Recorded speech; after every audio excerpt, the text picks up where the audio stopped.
This is another Disney podcast production. Hello, everyone, and welcome to Plan for the Magic. This is the podcast where we offer some strategies to help you plan or wing your next magical vacation to Walt Disney World.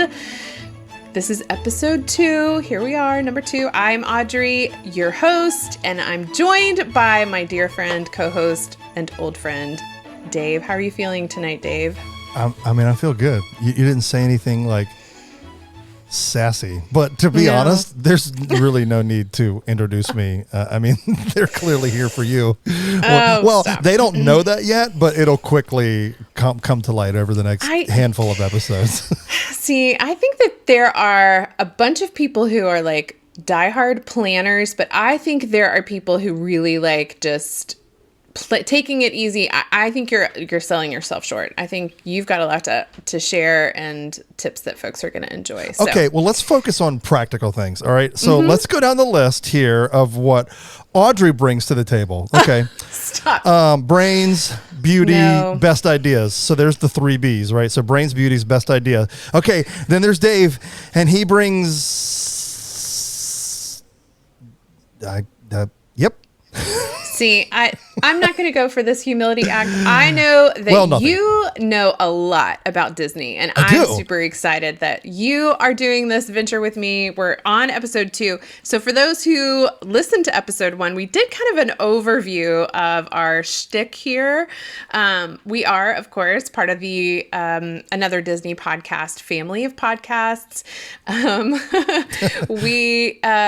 There are multiple podcasts within this family. Of course, there's a zillion Disney podcasts. There's lots of incredibly smart people who have tips, who know a lot about Disney. This is something that I just happen to love. And I think that there is something to like all the details, which is like, that's me. I'm the queen of the details. And I think Dave's like going several times a year, doing it super cash. I just think there's a lot to learn there too. Right. So we both. So I think maybe we should play on the word maximize, right? So we both maximize, right? You maximize the biggest all the time leading up, how to travel to get the most out of. And to me, I maximize everything I can in a short amount of time to go as many times as I can. I love it. Right. So we both maximize differently. Should we have said that in like, we need super power. For those of you who aren't watching the video, I'm doing like the Mighty Mouse or Superman. I don't know what it is. Yeah. Team Maximize. That's weird. Okay, that's the name of our show. We're going to change it right now. Okay.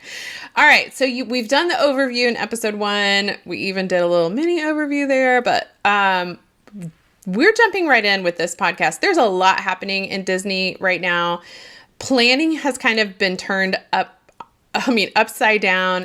So the major thing, the major change that has been in place for, almost a year. Yeah, it'll be a year in July. It started in July. Yeah. But it is definitely making things more challenging, and that is park reservations. So for the first time in, I think, Disney's history, not only do you need a park ticket, you have to reserve a spot at a park for each day that you tend to go. Dave, tell us a little more about those details. Park reservations are easy. There's nothing to it. Back to you, Audrey. Right. Yes. Okay. I wish, but this is a big deal as people are, planning more trips for the summer. It's actually getting really crowded right now. Yeah. So. I don't know. Obviously, none of us know how long this will continue. Yes. Disney's not crazy. I almost said stupid, but that's Disney's not stupid.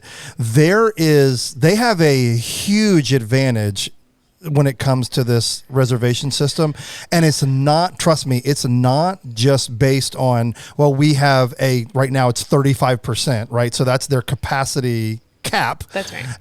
Of how many people they'll let into each of their parks. But that's not the only reason that they're fond of what's going on right now. The other one is they know how many people are going to be in their parks. Like way before than they ever had. Like they just previous years, all they've been able to do is rely on history, right? They could tell you when, hey, it was like there were slower months or slower days in this part of the year. And obviously you've got your spring breaks, your football, cheerleading tournaments like that. And then you've got the European, and then you've got the, what's the big Jersey crowd when they come down for Jersey, so they knew all of these trends. Well, all of that goes out when COVID hits, but with this reservation system, they know way more than they ever have, way further in advance. And so my fear is, what if this doesn't go away after things get back to whatever we're going to call normal. A normal day at Disney World? But we can't speculate on what that is. So let's just unpack the reservation system. So something, so gone are the days of really check into your hotel and go where you want. Now, obviously, there still was a little bit of planning before that. Like, obviously, if you were big into restaurants, you had to plan that 6 months out. And that's right. You've got your 60 days if you were staying on property, 30 days if you were off property for fast passes. So there still had to be some type of planning if you wanted to, here's our word again, maximize your ride numbers per day. And so you still kind of knew what you were doing. Now it's, if you're, okay, so let's talk about the park reservation system. Let's get to that. Let's get to that. Okay. I think the best way I want to do this is talk about park strategy as if it wasn't a reservation system. Do you want to do that first? So let me have you unpack, and then I'll go deeper into the reservations and what it means, because there's a lot of things to cover. There's if you're on property, if you're off property, if you're an annual pass holder, if you're buying tickets, like that is, it looks different for every scenario. Yeah. So let's just look at how we used to do it, and maybe could do it again in the future. Okay. I'll let you go first. Yeah. So Team Breen, right? We vacation every other year for an extended length of time. So for us, navigating the reservation system looks like a 5+ day ticket. Let's just say in this scenario, we have purchased the Park Hopper.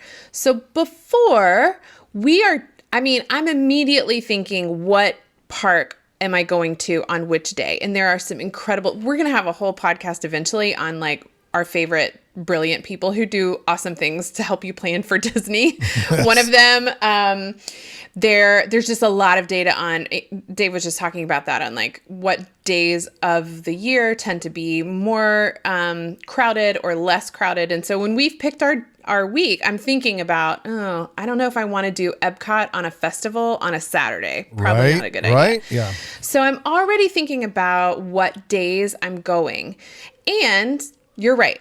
I'm picking fast passes for those. But in the back of my mind, I always know there's going to be flexibility. Like, if we just decide we don't want to do that, at the last minute, we can choose another park. Under this current park reservation, we have to choose our park.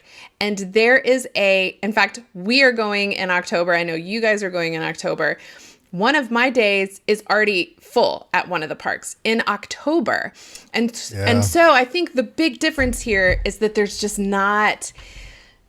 not flexibility. Like, you have to pick the park days that you are going to in advance, or else you're literally not going to have an opportunity to visit that park during that day. So it's a big difference.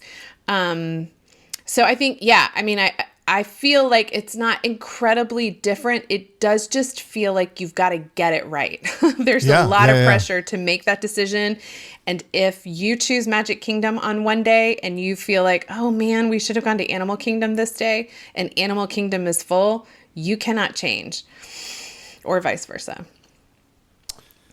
Yeah.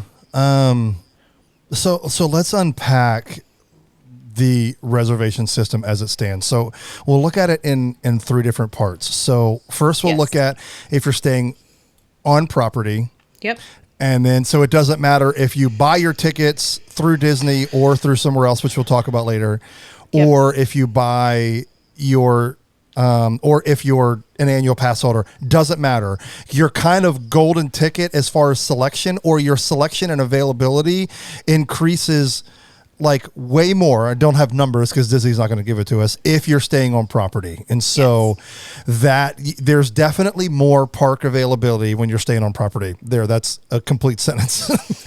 2, if you're staying off property and you buy tickets, there's less availability, but there's still more than the third option, which is annual pass, not staying on property. So that has kind of the most limited pool, I guess you just said. Now, I don't know this for certain, but all you have to do, so Disney has, and we'll link it in the show notes, Disney has a page on their site where you can check reservation availability. And when you go there and do that, there's 3 different options that you can choose. Staying on property, just buying tickets, annual pass holder. And so you'll see that the availability will most likely change, right, based on which one that you selected. And so right now, it certainly appears that annual pass holders not staying on property probably have the smallest pool to pull from, if that makes sense. So, so right now it really is, if you're not staying on property, or even if you are, it's all about availability. Because as Audrey said, they're going in October. For those of you who don't know, this is the beginning of May when we're recording this. She's got a day that she doesn't have an option for a park, or she may only have one option for that day. That's right. So that's kind of what it looks like. And I'm not, this is not October 1st, by the way, which is the 50th anniversary. This is another date in October. So right now, I could be wrong. I haven't looked, but at least for annual pass holders, Magic Kingdom is full on October 1st. And I'm almost certain I think Epcot is because Ratatouille opens. That's right. Yep. And you never know. It could be the first night of, oh gosh, I almost called it Horizons. That's a ride that hasn't been around since the 90s. The new fireworks show. What is it called? It starts with an H. We'll call it Hamilton. Oh my gosh. That's not it at all. That's what we're going. Big fan of Hamilton. That's what we're going to name it. Okay, there's a giant caveat. Can I throw out this giant caveat? All of what we're discussing right now is based on the capacity of the parks at 35%. So this alarm bell for October may disappear if things with COVID change and Disney decides they're going to increase capacity to 50% or even higher. So I think that the lesson, there's a little bit of the planner in me is like, I can do this. I can pick a park for every day 6 months out. And someone like Dave is like, I can't do that. I don't want to do that. And then there's also someone like me that's like, the lack of flexibility, I think it's kind of both. Like we have to hold this loosely because things are likely to change. Right. So it's just a really challenging time, I think. And a lot of the strategies, people have been saying this all year, a lot of the strategies that we used to use to plan our trips, we have to set on the shelf and probably will pick up eventually, but not right away. Yeah. I just don't know. I wish that we all had answers of, it's going to change and go back to how it used to be. Right. I don't know, man. Yeah. I don't like, there are a lot of things that I think Disney was doing, and we've seen it in Disneyland as here's a good example with Disneyland, as long as it was closed, and thankfully it's back open now. Oh my gosh. Yes.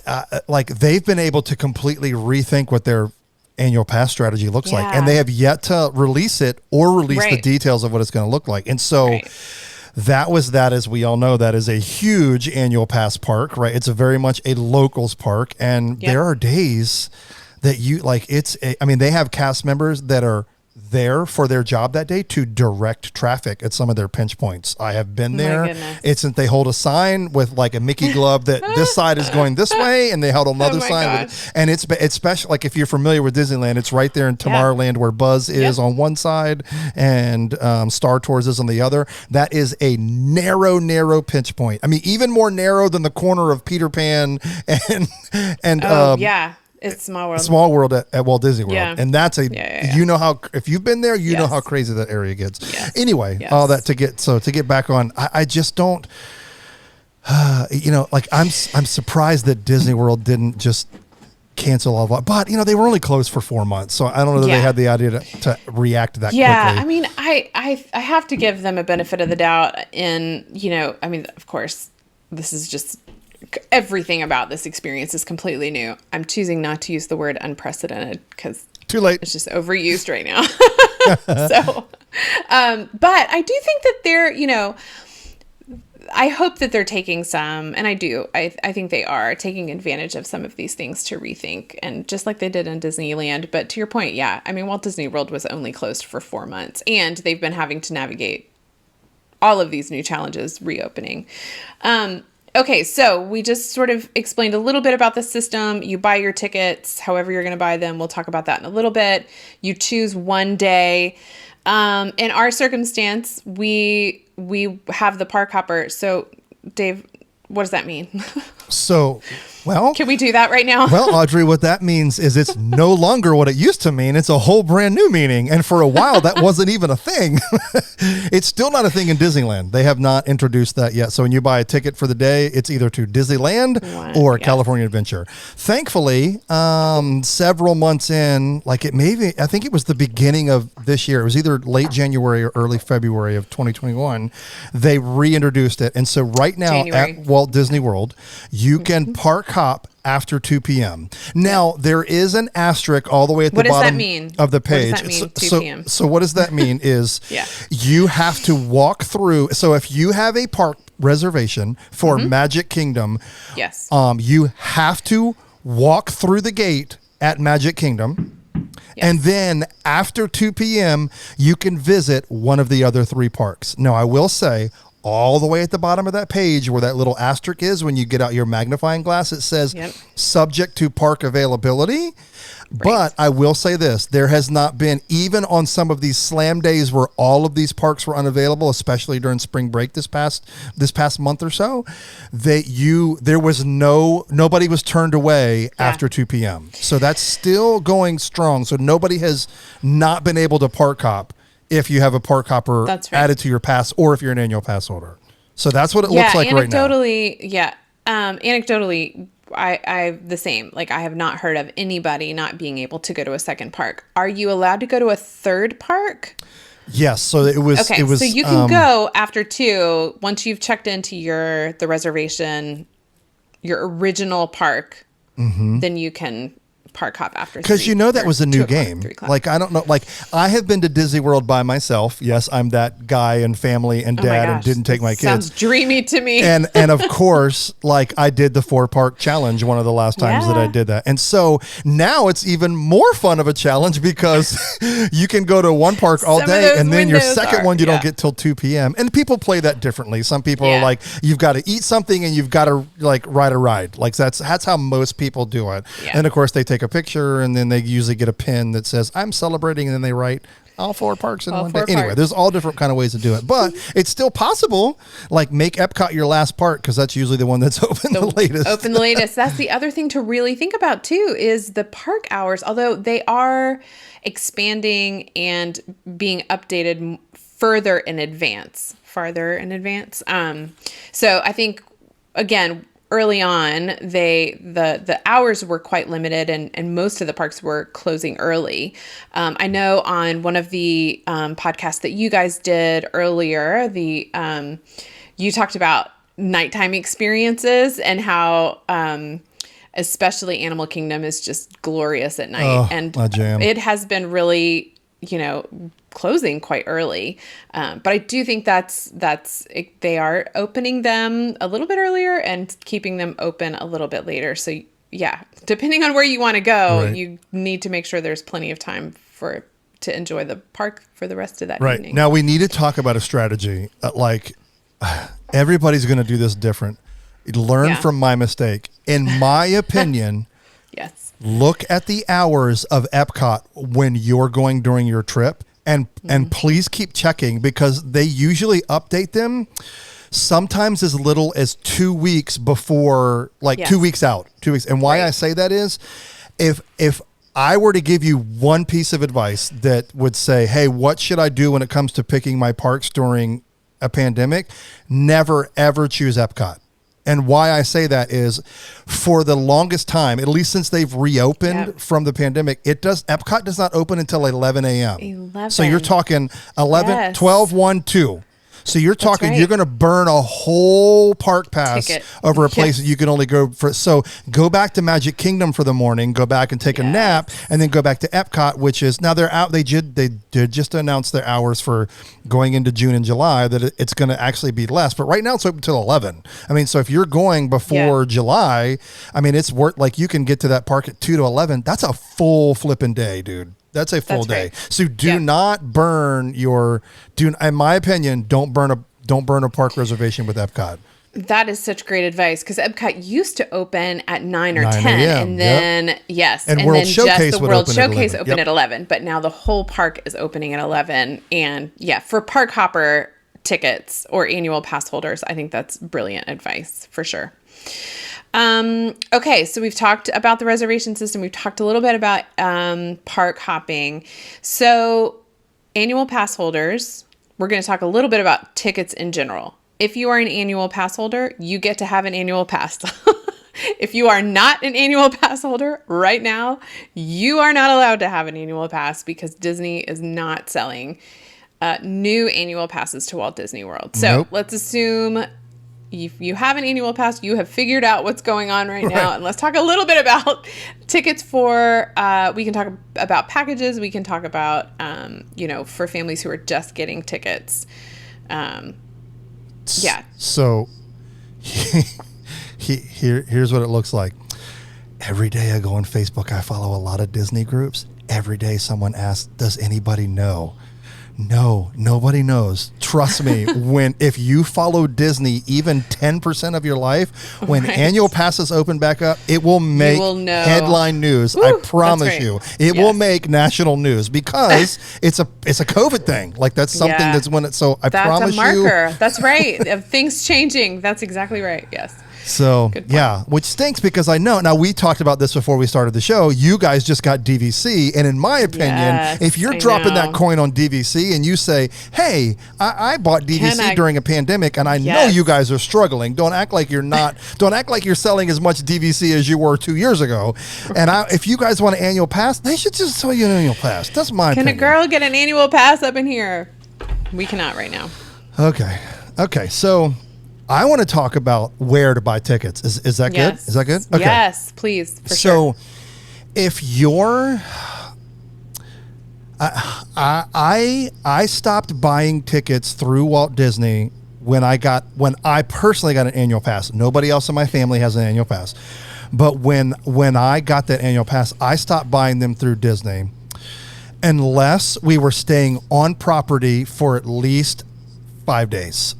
And so let me unpack why.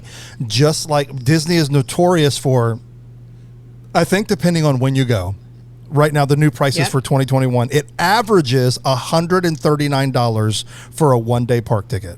That's the average. There are some days that are more. There are some days that are less. I don't think it goes any less than 119, but I could be wrong. I haven't looked at it in a while. Yep. So here's what, if you're staying on property, and you're doing it for at least 3 nights and you want four days of parks, okay? I would look at a room and ticket bundle. That's not what they call it, but you know what I'm saying? You're going to save a little bit more by staying on property and buying through Disney. Like, they shave a little bit off at a time. If you are not, I would not buy from Disney. Like, so for us, we hardly ever stay on property anymore. I talked about that briefly in our broad stroke of our first episode. We'll unpack that more when we have our where to stay episode. But I typically don't, because they're shorter trips. And so when I have to buy my kids tickets, it's like I'm just paying flat out full price from Disney, because we're not. I'm not getting any benefits. I'm not benefiting Disney by staying on. Like, they're not getting more money from me by staying on property and using all their resources. And like, now I'm off property, I could go to Universal, so that all scares Disney, right? And so we use and have used for years, because a lot of people are like, I don't want to buy from somebody, because what if it's like not reputable and I get hosed and I go to Disney and it's a fake ticket. I 100% promise you, I've used them for years, and that is undercovertourist.com. Undercover. There, if we'll have links in the show notes, but if you can't remember, if you get there, their little mascot is a frog. You're in the right place. That's right. So, and what's cool is they also do way more than that. So you can get a rental car through there. You can get, so let me talk about ticket prices. You save a little bit of money. It's not like $40 a ticket less. It's not that anyway, but it is cheaper than like Disney. 10 or 10%, 15%. Yeah. And if you get a car, you're like, they do the bundle thing just like Disney or just like any other website does. So usually when we go, we rent a car, and I'll look at like through Budget or Expedia or whoever. Typically we go through Budget. But I'll look around, and then I'll buy my daughter's ticket or my son's ticket, and then see. And usually it's like $40 to $60 cheaper because they want you to get that car through them. And it's a really inexpensive way to do an add-on. So undercover tourists, look around, shop around.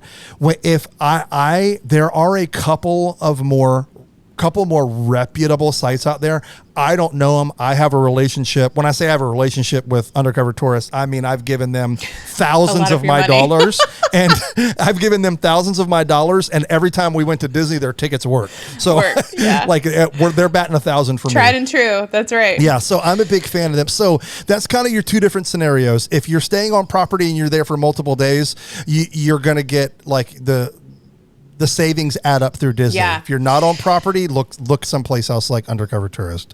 Yeah. So we often use, before we were DVC, we went the package route for a couple of reasons. One of them being the planner, we have these trips planned out. And by we, I mean, I do, because this is what I love to do, years in advance. And so we, the way we sort of financially handle that as a family is just every month there's a little bit of money that goes into the Disney pot. And, it's funny, as we've been talking about, like, making sure you have your park reservations and all of those things. The package allows some flexibility on two fronts. One is the cancellation policy. Yes. And during COVID, Disney did a terrific job of making trying to get to Walt Disney World during the last year as flexible as possible, understanding that plans have changed and or could change at the drop of a hat during this past year. Those are starting to return to normal cancellation, which is another good sign that I think things are moving in the right direction coming out of the pandemic. But for those of us who, do not want to be locked in, purchasing a package through Disney requires a $200 deposit, and then you have until, I think it's 30 days or 31 days prior to your arrival to pay off the balance of your package. So it's nice to have that flexibility if you need to change. The other thing is, for those of us who are saving a little bit every month, you don't have that major expense until really close to your travel dates. And so interestingly, now that we are DVC, we have to just pay for the tickets. And with the added pressure of the park reservation system, we needed to do that much further in advance than we would have before, so that we could make sure that we were getting into the parks that we wanted when we'll be traveling in the fall. So yeah, I mean, it's funny how transitioning from being a very traditional package, we've dear friends who are travel agents and have used them. Certified Disney planners are a terrific resource. We will talk about that in a different episode. But using that package, there's a lot that of flexibility, and there is some combined savings when you're doing those packages through Disney. And it does allow you to save a little bit more before you're having to spend that big chunk of money. But yeah, it's been interesting lessons I've learned even this year planning a trip as a DVC member and using points and having to do it, separately. Mm-hmm. Dave's been a helpful resource around that. So I know we'll have to jump into, because we should probably have this. We need an asterisk at the bottom of our show, right, Audrey? We are not certified Disney planners. We are just people that go a lot and That's right. have gone so much. And because I used to plan like Audrey, but now I go so much, like I've grown to know so much about going, and everything I used to do has changed. Like, because I mentioned before, every time we went to Disney, we always stayed on property. For us, the way we go has shifted, and some of the benefits that used and perks that used to be there, that I won't say anything bad, but for Disney's perspective, have shifted, have made it less of a value for us. So one thing that I do want to say, we have a sponsor of a travel agent, a travel company coming on board. Probably by the time this airs, it'll be done, but we have not, the ink is not dry on the paper yet, or I guess we have. So I want to say, but I do want to say this, since we're, especially to circle back with park reservations, nobody knows when the capacity bump is going to happen. But if you're booking this summer, book through a travel agent, because they're going to know a heck of a lot sooner than you will, even if you check every day. Like, these are what these travel agents do for a living. They're going to always find you the best deal, and they're always going to know the news of when it's happening.